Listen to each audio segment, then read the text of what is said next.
প্রিয় অষ্টম শ্রেণীর শিক্ষার্থীরা, পড়াশোনা করি চ্যানেলের পক্ষ থেকে তোমাদেরকে অনেক অনেক অভিনন্দন। তোমরা জানো যে 2026 সালের তোমাদের যে গণিত বইটা, এটা কিছুটা পরিবর্তন আসছে। আসলে বেশিরভাগ অঙ্কই কিন্তু রয়েছে, হয়তো নম্বরিং একটু সমস্যা রয়েছে। আমরা সেই ক্লাসগুলো আসলে নতুন করে আর করব না। তো আমি যতটুকু চেক করেছি যে এখানে উদাহরণ পর্যন্ত এই বিষয়গুলো যেগুলো আমরা আলোচনা করেছি, হ্যাঁ, উদাহরণ 4 এর যে অঙ্কটা রয়েছে এটাও পুরোপুরি একই রকম রয়েছে। জাস্ট অনুশীলনীতে অঙ্কগুলো রয়েছে, জাস্ট আগের থেকে হয়তো নম্বরগুলো একটু ভিন্ন করেছে, যার কারণে আমরা অনুশীলনীর অঙ্কগুলো একটু করার চেষ্টা করব আপডেট আকারে।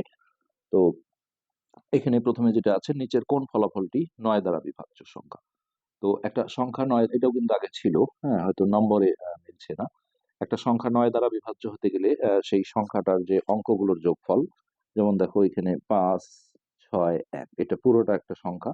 এর একটা একটা করে ধরলে এগুলো অঙ্ক হয়। তো 6 আর 5 11 আর 1 12, তাহলে অঙ্কগুলোর যোগফল 12। এই অঙ্কগুলোর যোগফলটা যদি 9 দিয়ে বিভাজ্য হয়, তাহলে এই পুরো সংখ্যাটাও 9 দিয়ে বিভাজ্য হয়, যেটা ষষ্ঠ শ্রেণীর বইয়ে আসলে আছে। তো যেহেতু এই অঙ্কগুলোর যোগফল 12, এটা 9 দিয়ে বিভাজ্য নয়, তাহলে সেক্ষেত্রে এই সংখ্যাটাও 9 দ্বারা বিভাজ্য হবে না। তো এইভাবে আমাদের এটা চেক করতে হবে। আমাদের প্রতিটা আগে যোগ করে নিতে হবে। এখানে দেখো 5 আর 2 যোগ করে হচ্ছে 7, আর 5 আর 2 যোগ করে হচ্ছে 77। তো 77 কিন্তু 9 দ্বারা বিভাজ্য নয়, তাহলে এটা হবে না। তারপর আমরা যদি এটা যোগ করি যে 527 আর হচ্ছে 725, তাহলে 7 5 12, 2 হাতে 1, 2 এর একে 3 4 5, আর এটা হচ্ছে 7 আর 5 12। এখন ভাগ না করেই দেখো আমরা অঙ্কগুলো যদি যোগ করি, 2 এর একে 3, 5 আর 3 8 9 10, তাহলে অঙ্কগুলোর যোগফল 10। এই 10 যেহেতু 9 দ্বারা বিভাজ্য নয়, তাহলে এটাও বিভাজ্য হবে না। এবার আমরা এইটা যোগ করে দেখি, 4 আর 2 হচ্ছে 6, আর 3 আর 1 হলো 4, আর এইখানে 4 আর 2 6। এবার দেখো অঙ্কগুলো যোগ করো, 6 6 12, 13 14 15 16। তো 16 যেহেতু 9 দ্বারা বিভাজ্য নয়, তাহলে এটাও হবে না। এবার এইটা আমরা বিয়োগ করে দেখি, এখানে বিয়োগ দেওয়া হয়েছে 75 বিয়োগ 57, তাহলে 7 আছে 15 হবে, 8 হাতের আগে এখানে আসলো 6, 6 আসে 7 হবে 1। তো এটা এমনি দেখা যাচ্ছে যে 9 দুগুণে 18, 9 দ্বারা বিভাজ্য। আবার যদি অঙ্কগুলো যোগফল দেখি, 8 আর একে 9, সেই যোগফল 9 যেহেতু 9 দ্বারা বিভাজ্য, তাহলে অবশ্যই এই সংখ্যাটা 9 দ্বারা বিভাজ্য হবে। অর্থাৎ এই ঘ নম্বরটা আমাদের এখানে রাইট আনসার। আচ্ছা, এরপরের কোশ্চেন হচ্ছে, ক সংখ্যক ক্রমিক স্বাভাবিক বিজোড় সংখ্যার যোগফল কত। তো এটা তোমরা মনে রাখবে যে এটা আসলে সূত্রই, হ্যাঁ। ক সংখ্যক মানে আমাকে যদি বলে 5টি, এটা প্রথম হতে হয়। অর্থাৎ ধরো 1 যোগ 3 যোগ 5, আমি 3টা দিয়ে দেখাই। তো এটা যোগ করে দেখো, 5 আর 3 8, 8 আর 1 9। অর্থাৎ যতটি বিজোড় হবে, যেমন এখানে 3টি ছিল, তাহলে এই 3-এর উপর স্কোয়ার। যদি 4টা বিজোড় হয়, তাহলে এর সাথে দেখো আর একটা যুক্ত করো। মাঝখান থেকে নিলে হবে না, 1 থেকে নিতে হবে। 1 যোগ 3 যোগ 5 যোগ 7, তাহলে এটা যোগ করে দেখো, 7 আর 5 12, 12 আর 3 15, আর 1 16। তাহলে এখানে 4টা বিজোড় ছিল, তাহলে 4 স্কোয়ার। সো যখন এইভাবে বলবে যে ক সংখ্যক মানে কটি, তাহলে তাদের সূত্রটা দাঁড়াবে ক স্কোয়ার।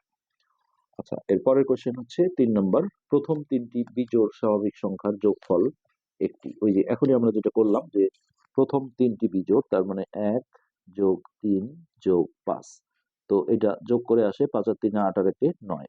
এখন এরা বলেছে যেটা এটা পূর্ণবর্গ সংখ্যা। হ্যাঁ, পূর্ণবর্গ সংখ্যা মানে হচ্ছে যাদের রুট ওভার বা বর্গমূল করলে মিলে যায়। 9 বর্গমূল দেখো 3 আসে, তাহলে অবশ্যই এটা একটা পূর্ণ বর্গ সংখ্যা।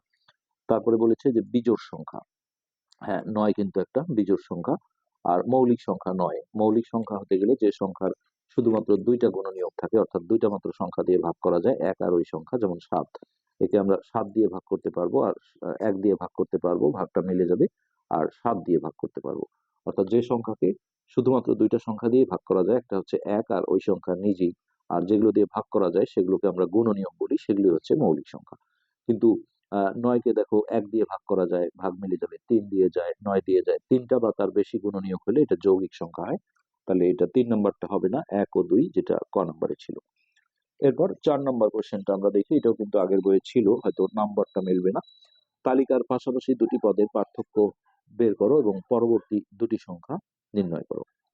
তো আমরা 4-এর ক নাম্বারটা করছি, 4-এর ক।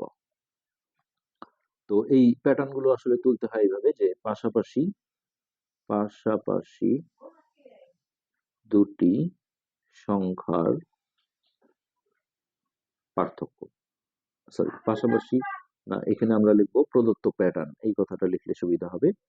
প্রদত্ত বা তালিকার সংখ্যাগুলো লেখা যায়, তালিকার সংখ্যাগুলো, তালিকার প্রতিটা প্যাটার্ন তুলতে গেলে এই ভাষাটা তোমরা ইউজ করতে পারো যে তালিকার সংখ্যাগুলো। হ্যাঁ, লিখে এখানে 7, 12, তারপর 17, তারপর 22, এরপর 27 দিয়ে ডট ডট ডট। আর এখানে আমরা পাশাপাশি দুটি সংখ্যার পার্থক্য বের করে নেব। পার্থক্য, তো পার্থক্য মানে হচ্ছে এটা থেকে এটা বিয়োগ করা, এইভাবে একটা টান দিয়ে 12 থেকে 7 বিয়োগ করলে 5, তারপরে 17 থেকে দেখো 12 বিয়োগ করলেও 5 হয়, একই পার্থক্য আসছে। 22 থেকে যদি 17 বিয়োগ দাও, 18, 19, 20, 21, 22, এটাও 5, তারপরে 27 থেকে 22 বিয়োগ করলেও 5। তারপর এখানে আমরা একটা লাইন লিখবো যে প্রতি ক্ষেত্রে পার্থক্য 5। আচ্ছা, পরবর্তী দুটি সংখ্যা চাওয়া হয়েছে, তাহলে দেখো এখন অতএব পরবর্তী দুটি সংখ্যা, তো পার্থক্য 5, তার মানে আসলে এখানে সংখ্যাগুলো 5 5 করে বাড়ছে, অর্থাৎ এর পরের সংখ্যাটা হবে 27 যোগ 5, তাহলে এইটা যোগ করে আমরা পাবো 7 5 12, 2 হাতে 1, আর 2 এর একে 3, 32। আচ্ছা, এবং এর পরের সংখ্যাটা হবে, এবং এখানে একটু যথাক্রমে লিখে দাও পরবর্তী দুটি সংখ্যা যথাক্রমে, তাহলে এর পরেরটা হবে আবার 32 যোগ 5, তাহলে হচ্ছে 5 আর 2 7, 37। তাহলে এই দুটোই হচ্ছে আমাদের এই কোশ্চেনের অ্যান্সার। এরপর আমরা খ নাম্বারটা যদি করি, তাহলে এখানে আমরা প্যাটার্নটা তুলে নিলে এই কথাটা লিখবো, তালিকার সংখ্যাগুলো, তালিকার সংখ্যাগুলো 6, 17, 28, 39, আর একটা হচ্ছে 50, তারপর এইভাবে ডট ডট। তারপর পাশাপাশি দুটি সংখ্যার পার্থক্য, এখানে তোমরা পুরো কথাটা লিখতে পারো যে পাশাপাশি দুটি সংখ্যার পার্থক্য, পাশাপাশি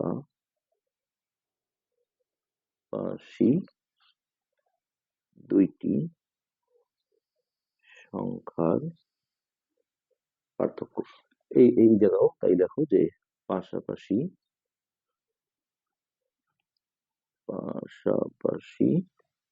দুটি সংখ্যার পার্থক্য।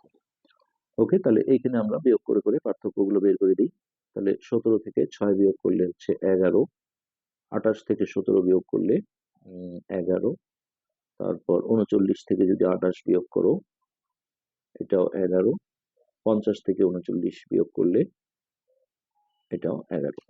তারপরে এখানে আমরা বলবো যে প্রতি ক্ষেত্রে, এই লাইনটা লিখতে হয়, প্রতি ক্ষেত্রে পার্থক্য 11। আচ্ছা, এখান থেকে আমাদের পরবর্তী দুটি সংখ্যা চাওয়া হয়েছে, তাহলে 11 করে যোগ করতে হবে পরবর্তী দুটি সংখ্যা যথাক্রমে, তাহলে একটা হচ্ছে 50 যোগ 11, তাহলে এটা হবে 1, আর 5 আর 1 6, এবং এর পরেরটা হবে ওই 61 যেটা আসলো ওর সাথে আবারও 11 যোগ, তাহলে দেখো 1 আর 1 2, আর 6 আর 1 7, 72। তো এই জায়গায় দেখো আমরা যদি এই 50-এর পরে একটা 61 বসাই, তারপরে 72 বসাই, তাহলে দেখো এখনো এই যে এই পার্থক্যটা, 61 থেকে যদি 50 বিয়োগ করো তাহলে 1 1 11 হয়, আবার এই 72 থেকে যদি 61 বিয়োগ করো তাহলে এখানেও কিন্তু 11 আসে, এখানে আমরা বসাবো না। তো এই দুটোই হচ্ছে আমাদের এই 4-এর খ নাম্বার কোশ্চেনের অ্যান্সার। তো এরপর আমরা হচ্ছে 10 পৃষ্ঠায় আসলাম। এই অঙ্ক দুটোও কিন্তু আগের বইয়ে ছিল, হয়তো এই নাম্বার দিয়ে ছিল না। নিচের সংখ্যা প্যাটার্ন গুলোর মধ্যে কোনো মিল রয়েছে কি, প্রতিটি তালিকার পরবর্তী সংখ্যা নির্ণয় করো। তো আমরা এই 5 নম্বর অঙ্কটা তুলছি, 5 এর ক। তাহলে এইখানে দেখো তালিকার সংখ্যাগুলো 1 1 2 3 5 8 13। তো এইখানে দেখো পার্থক্য বের করে কাজ হবে না, কেননা এইটা বিয়োগ করলে হবে 0, আবার এইটা বিয়োগ করে দেখো 1, আবার এইটা বিয়োগ করেও 1, এটা বিয়োগ করে 2, মানে বিভিন্ন রকম পার্থক্য আসছে। তো তো যখন এই ধরনের পার্থক্য থাকে তখন আসলে আমরা অন্য একটা জিনিস দেখবো, যেটা আমরা উদাহরণে শিখেছি, যে এই পরপর দুটা সংখ্যা যোগ করলে দেখো পরের সংখ্যাটা আসে, যে এক আর এক যোগ করলে দুই হয়, দুই আর একে তিন, তিন আর দুই এর পাঁচ, পাঁচ আর তিনে আট, আট আর পাঁচে তেরো, তাহলে তেরো আর আট যোগ করলে কিন্তু আমরা পরের সংখ্যাটা পেয়ে যাব। তো এই এই ধরনের সংখ্যাকে আমরা বলি হচ্ছে ফিবোনাকি সংখ্যা। তো এই জন্য আমরা এখানে যোগফল বের করব, পার্থক্য না।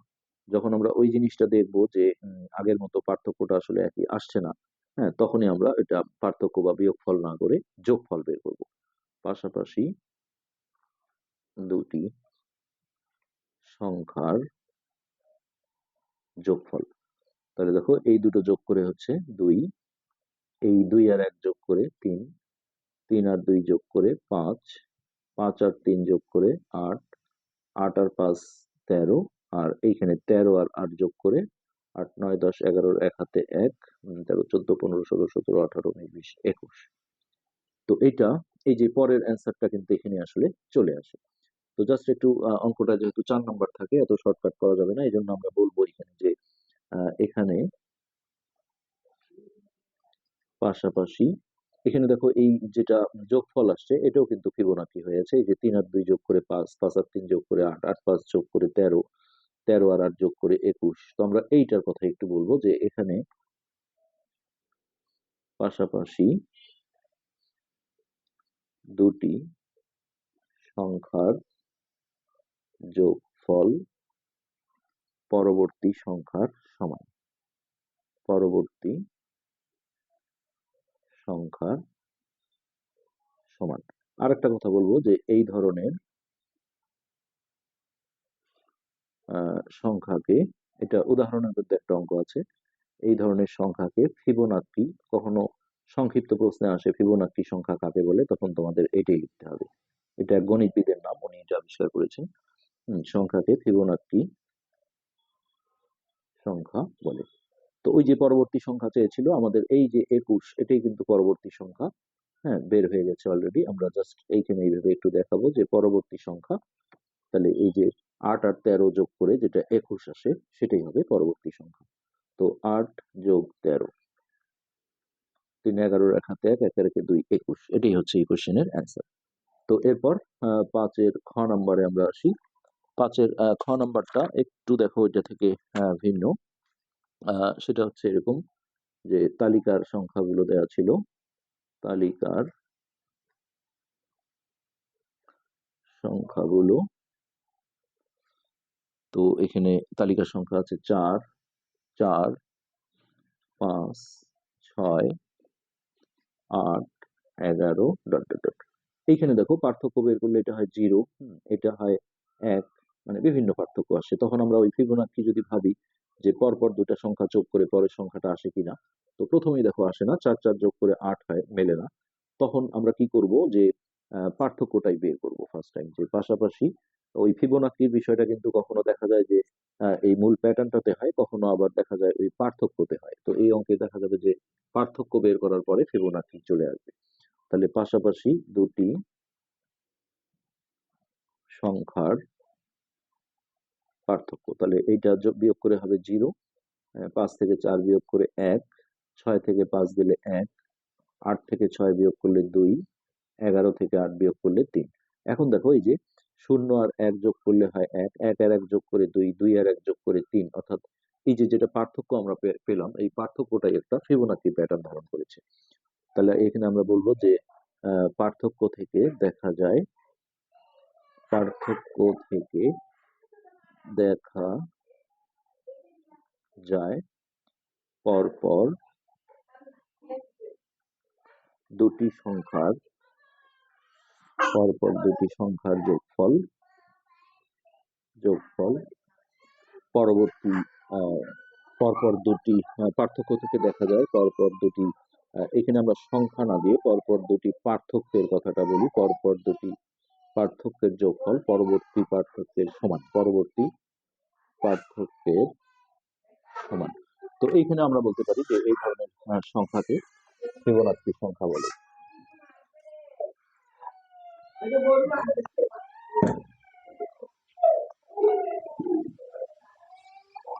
সমান এই ধরনের সংখ্যাকে এই ধরনের সংখ্যাকে সংখ্যাকে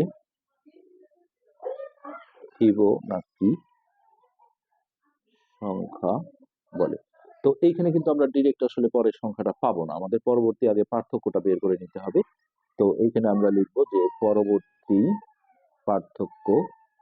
হ্যাঁ, এর পরের পার্থক্যটা যেটা হবে যে এইটা এটা যোগ করে যেমন এটা আসছে, তাহলে এইটা এটা যোগ করে এখানে আসবে, তাহলে পরবর্তী পার্থক্য হচ্ছে 2 যোগ 3, হ্যাঁ, সমান সমান 5। তো এই 5 যদি দেখো এইখানে পার্থক্য হিসেবে থাকে, তাহলে এই 11-র সাথে আমরা 5 যোগ করলে পরের সংখ্যাটা পেয়ে যাব। তাহলে এখানে আমরা লিখবো যে পরবর্তী সংখ্যা। হুম, তাহলে এই 11 যোগ 5 আমরা পরীক্ষা করে দেখাচ্ছি যে এই যে আমাদের 16 অ্যান্সার হলো, এখানে আমাদের যদি 16 থাকতো, তাহলে দেখো 16 বিয়োগ 11 করলে 12, 13, 14, 15, 16, এই যে পার্থক্যটা কিন্তু 5ই আসতো।